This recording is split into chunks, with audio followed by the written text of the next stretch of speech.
All right, welcome. I'm glad that I could do this a little bit late, but I'm glad that at least I'm getting the opportunity to do this, and I do pray it's a blessing for you.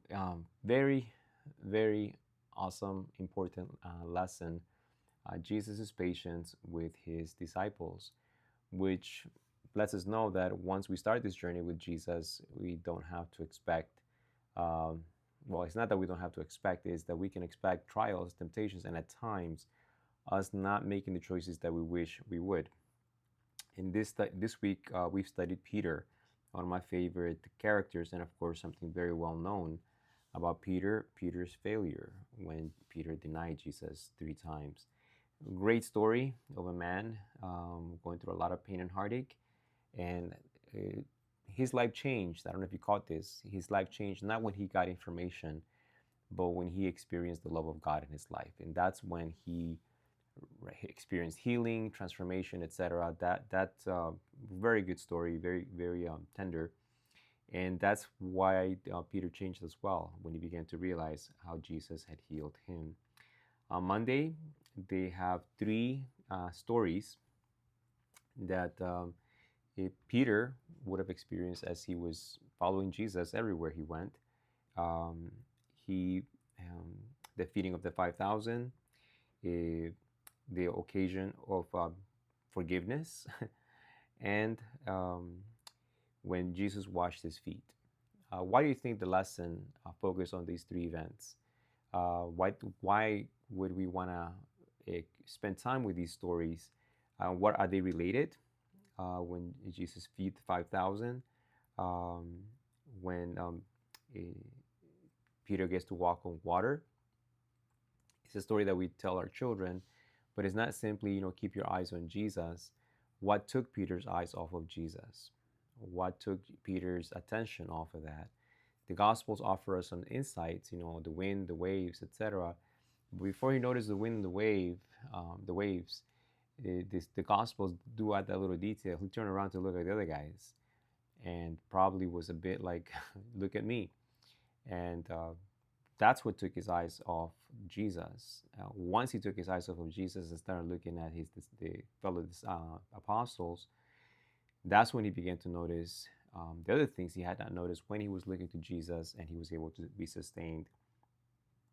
As part of the forgiveness component, the lesson does bring out all the points, precious points, insights. That what the rabbis taught, only up to 3 times. Uh, have you put a time, a limit to how many times you will forgive someone before you say enough? I'm not going to forgive anymore. I think all of us do, either subconsciously. We may say I forgive you. I'm just never going to trust you again. And it's not that forgiveness makes us gullible, but forgiveness should help us to be able to maintain some kind of functional relationship with the person we've forgiven. And of course, when Jesus says forgive 70 times 7, we all know Jesus is not simply saying now you got to get a Excel file and start checking off every time someone does something to you and keep track of everybody that does something to you and start like letting them know, hey, you are 378. Just wanted to let you know that. That's not the point. Actually, when Jesus says 490, which is 70 times 70, 70 times 7, he is pointing to a prophetic time prophecy in which that's the time that was God had given the Jewish people 490 years in which he will be laboring for them, trying to redeem them. This is after their captivity. In a very similar sense to Peter, this is after first Israel and then Jerusalem completely blow it. Israel gets taken captive by Assyria because of their idol worship. And what was that like? It's like the children of Israel denying God in front of all the nations. And then Jerusalem does the same thing. They choose their idols over God in front of everybody. So they're publicly denying their allegiance, their commitment to Jesus, and yet God still bears long with them. How long? For 490 years. It's a 70-week prophecy in the Old Testament, in the book of Daniel. So Jesus didn't just pick a number out of thin air. Jesus is saying, Peter, this will become valuable for you because when I give you 490, I hope that your eyebrows don't go up saying, wow, that's a lot more than I thought of. This is telling you that, we humans are even if we wanted to, there are moments where we reach a cap. But when I type into God's love, He empowers me to forgive the things that I could not forgive myself. There are things that you and I cannot forgive. Some of you guys may have not been yet part of our church family when I shared about my journey of struggling to forgive a pastor that I was angry for uh, well over 20 years of my life. Part of the reasons why I became angry with God and this pastor, I hated his guts, and I refused to forgive him for almost 2 decades. And I'll share with you the story some other time, but suffice it to say that there were things that even if I wanted to forgive that individual, I found in myself the inability to do so. And so Israel denies God in front of others. Jerusalem denies God before others. Peter denies Jesus before others. So, this idea of forgiveness, Jesus was already preparing Peter's mind to recognize, Peter, your number is too low. You may think you're being generous, as you saw in the lesson, the rabbi said 3 times. But Jesus was like challenging him. Your way of looking at forgiveness is way more limited than the way that I look at it. And it is offered to heal broken relationships. Forgiveness is not simply to let people go off and do their thing. The ultimate goal of forgiveness is to have a relationship healed, which is foot washing. You know, our church family will be experiencing that today. Some of us never have had that experience. John 17, if you want to read more about it, you can read it in that chapter. And I think it's 17 or 13. Forgive the pastor. um, but the point of that experience, Jesus says, I have given you an example that you should do as I have done. And it's called the ordinance of humility. It's the ordinance in which the playing ground is leveled. And it's a beautiful thing to see it in church when you see individuals that are older, younger, this level of education, that level of education, this economic status, this economic status. At the foot washing, all of us are the same. The grace of God has leveled the playing ground, in which all of us are recipients of infinite forgiveness, infinite grace, infinite love that we don't deserve. And that love compels us to see each other as brothers and sisters, not this person or that person. It's a beautiful experience. And I'm excited that as a church, we get to experience that before communion, before having this symbolic fellowship with Jesus. Why did Peter need to learn about how he should relate to the actions and teachings of Jesus? Trust Jesus even when he didn't understand. And I think all of us can relate to the struggle of that lesson. This is the painful one, Tuesday, when Peter denies Jesus. And, just one point that always stands out in my mind is, it wasn't a bouncer that came to Peter, full of tattoos and mean looking and scars all over his body saying, "Are you with Jesus?" It was a little girl. It was a serving girl. That's where Peter began to tremble because his heart was not right. And there's an insight that Gianna taught a Sabbath school lesson a few weeks ago. And this insight came to us as we were reviewing this material, is that long before Peter denies Jesus verbally, where was Peter when he said those things? He was by the fire. Who else was by the fire? The very people that minutes, hours earlier had apprehended Jesus with violence, tied his hands, dragged him. Those were the people that were at that fire next to him. He chose to go and pretend he was with the group that had apprehended Jesus. So long before he said it, he was already acting out. And so behaviors, all those things do prepare us for things that we may not even be conscious that we are setting ourselves up. So we need to be careful where we are, who we are with, that those influences will not make us feel like, well, if they really press me, I'll be firm. Peter gave in, bended his knee, buckled at the question of a little girl, which is, the painful experience that all of us go through. That is not a one-time experience. This is a journey. of understanding, the areas in my lives where I thought I was strong, but I'm realizing I'm not as strong as I am. And one of the big, takeaways from this is, why was Peter not strong?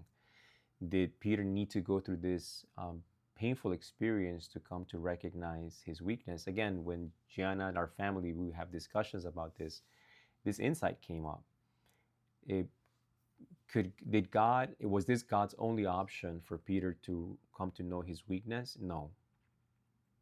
Had Peter prayed like Jesus asked him to, God would have, through the Holy Spirit, revealed to Peter the depth of his weakness. And in prayer, Peter would have been shown, and because Jesus had already told him, and Peter would have developed self distrust and complete clinging, and the story would have been different had Peter prayed and recognized his need. But Jesus knew it wasn't just at the moment of testing that Peter trusted in himself and thought, I'll be faithful. It was when Jesus said, you need to pray. That's what allowed Peter to just keep falling asleep. I'll be okay. I'm strong enough. We need to trust Jesus even when we don't understand sometimes the things he asks for us. Of course, Wednesday is this sweet experience of reconciling. Tuesday was very painful. And for Peter, life changing. Because what broke him was not the fact that he had denied Jesus. Yes, that crushed him when he began to recognize himself. But what crushed him even further was the fact that Jesus turned to look at him, and there was no anger, no desire for revenge, no shame in the look of Jesus towards Peter. And that is what also changes us, in that the things we said we'd never do again, or the things we said we don't want to do again, or the words we don't want to say again, and here we find ourselves doing those very things. When we come to Jesus, we find that he receives us. He's happy we're there with him. He longs for us to return to him. And that is what melts our hearts, the fact that he does not reproach us. He welcomes, like the prodigal son with the father. That is what changes the heart. We don't know ourselves, and we also don't know God. And by that we mean we don't know our weakness, but we also don't know his love. We don't know the depth and strength and faithfulness of his love. And when we start getting glimpses of it, start getting small experiences of it, then our love for him reciprocates in like manner, increasing and becoming more strong in being faithful towards him. Jesus asked Peter 3 times, do you love me? Very significant question. And of course, you see that, the 3 denials, Jesus gives Peter an opportunity to redeem himself in front of other people. Peter, do you love me more than these? In that question, to me, it's not just simply asking Peter the quantity or the quality of his love, but the addition of more than these. Because remember the boasting of Peter, even if they, if they betray you, even if they abandon you, I never will. And now Jesus is saying, how do you see yourself compared to others? Do you feel like you love me more than they love me? And Peter, the only response that he ended up with was at the end is, Lord, you know all things. You know that I love you. The lesson doesn't bring this out. I'll just share this with you real quick. And the Greek really brings an additional layer of details. Jesus uses the word agape when he says, Peter, do you love me? Do you agape me? And agape, Greek has different categories of love. Phileo is brotherly love. Eros is more sexual, physical love. Phileo is the kind of love that we have in families, in brotherly love. But agape love is the love that surpasses all of those. It's this unconditional, unhindered love that is consistent, faithful, and is just there. And that's what Jesus says to Peter, Peter, do you agape me? But when Peter responds, in English it's simply love, love, love, love. But in the Greek, when Peter responds to Jesus, Peter says, Lord, I phileo you. It is not because Peter did not want to agape Jesus. It's because Peter began to recognize, I will never be able to love you the way you love me. And so I will not use the same word of how I know you love me and that I love you with that same level of intensity, faithfulness, and commitment. And that's Jesus' love for you and me as well. It is not like yours or mine. We're very much conditional, even though we don't realize it at times. Our love is extremely conditional. And that is a growing process. This is a beautiful lesson that invites us to grow, to not get discouraged when we find ourselves losing our temper or doing things, or all the things that we've learned and things that we inherited from our parents. Jesus knows those things. And his love for you is not that it doesn't increase, is that Jesus could never love you more than he loves you right now. And it's because he loves you with everything. He's always loved you like that. And even hearing those words, it might move us, but we don't really understand what those words mean. And that's the life journey. That's the joy of this life journey, is understanding truly how much God loves each of us. That was Wednesday. On Thursday, the power of economics.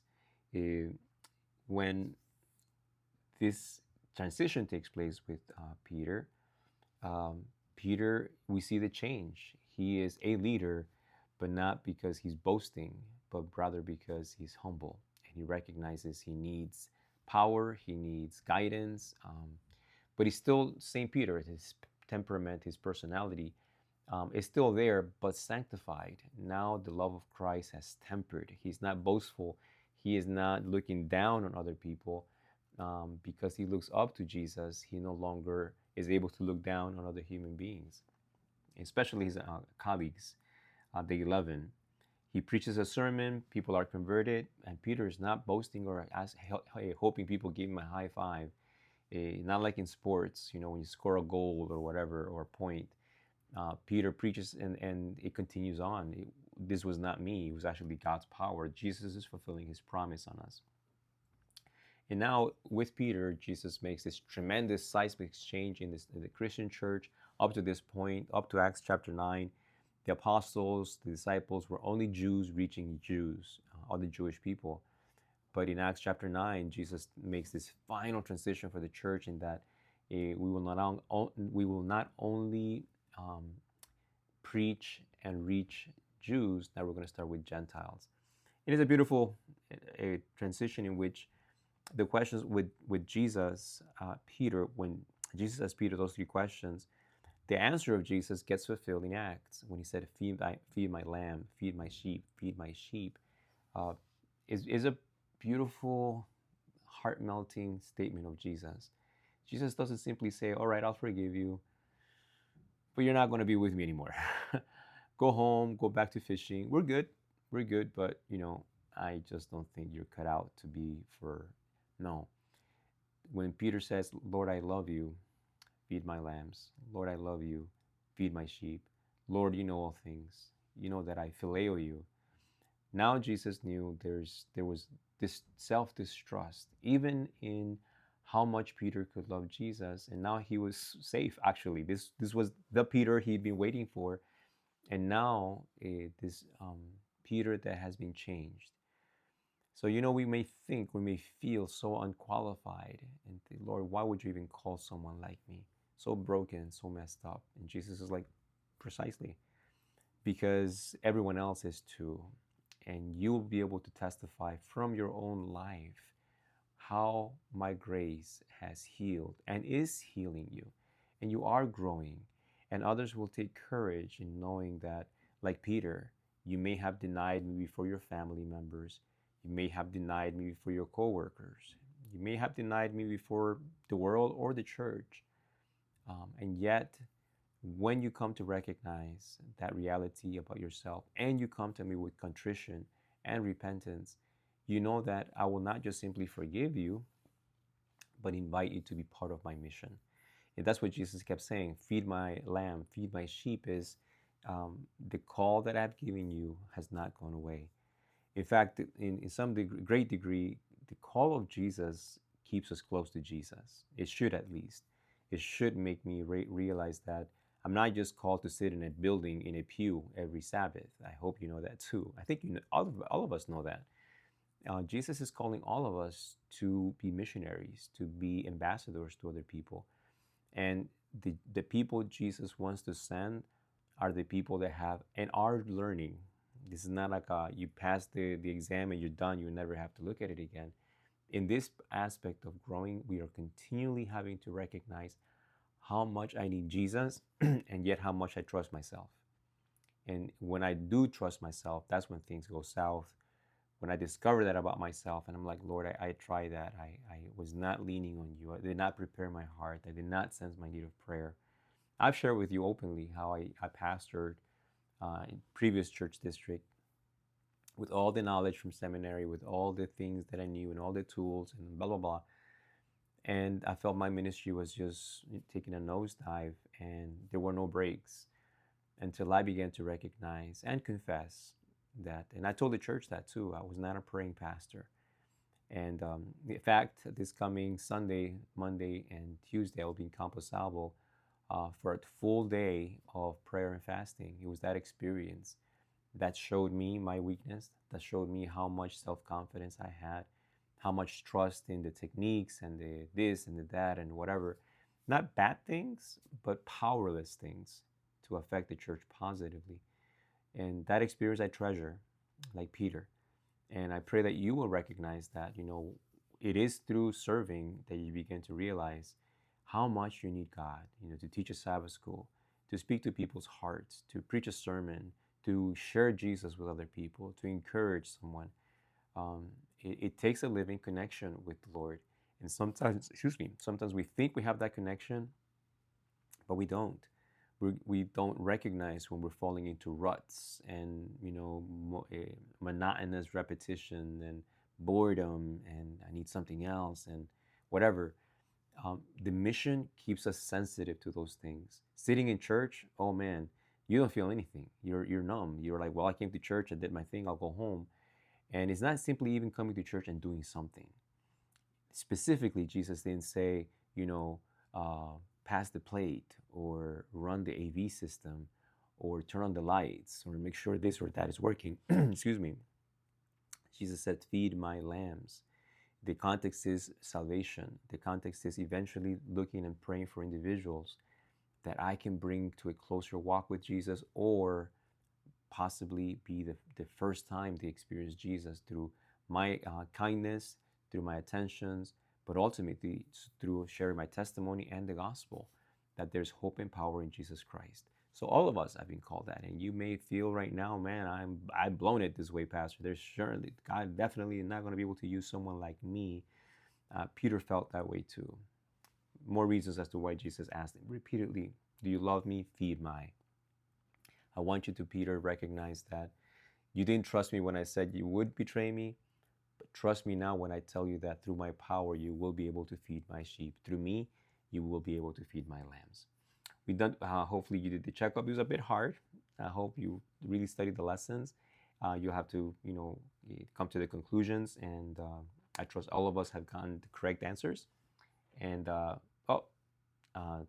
my camera went off. I don't know why, but hopefully you can still hear me. Let me see if I can get that thing working so that I can say goodbye to you to your face. Maybe that will help. We'll see.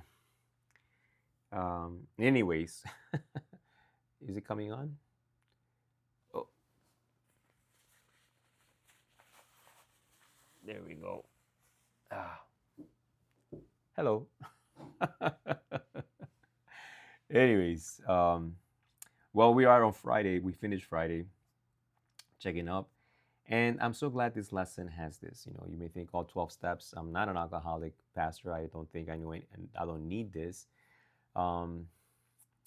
Yeah, this has now become useful for people struggling with gambling. I wish I would have known these 12 steps when I was struggling with television. It would have helped me to confess to somebody, hey, I can't stop watching television. I can't stop watching garbage. I can't stop listening. So we don't know, this has been modified for various types of needs and scenarios and experiences.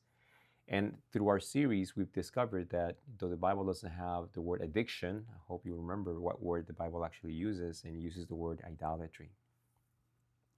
So just having idols is sufficient for us to recognize we need deliverance. And please read through those 12 steps. See if they apply to areas in your life, not just simply alcohol or nicotine or other substances, etc., or behaviors. There may be other areas in which these 12 steps will become useful.